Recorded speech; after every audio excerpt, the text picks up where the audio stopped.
আসসালামু আলাইকুম। আমাদের অ্যাগ্রি ইনফরমেটিক্স প্ল্যাটফর্মের পক্ষ থেকে আপনাদেরকে ওয়েলকাম করছি। আমি ইউসুফ ইসলাম।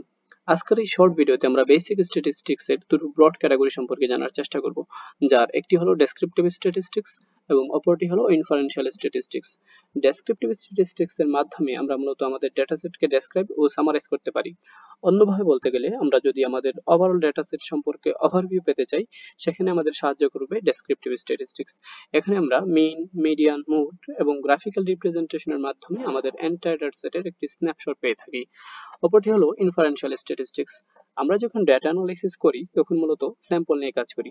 এখানে আমরা স্যাম্পল অ্যানালাইজিং এর মাধ্যমে তার প্যাটার্নের উপর ভিত্তি করে পপুলেশনের ক্যারেক্টারিস্টিক্স কেমন হতে পারে সেটা প্রেডিক্ট করার চেষ্টা করি, যেটা ইনফারেনশিয়াল স্ট্যাটিস্টিক্স এর কাজ।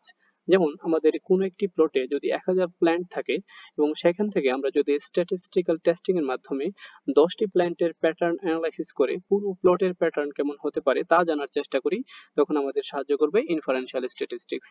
এখানে আমরা মূলত যেসব অ্যানালাইসিস করে থাকি তা হলো হাইপোথেসিস টেস্টিং, রিগ্রেশন অ্যানালাইসিস ইত্যাদি। সবাই নিজে ভালো থাকুন এবং আপনার আশেপাশের মানুষদেরকে ভালো রাখুন। ধন্যবাদ।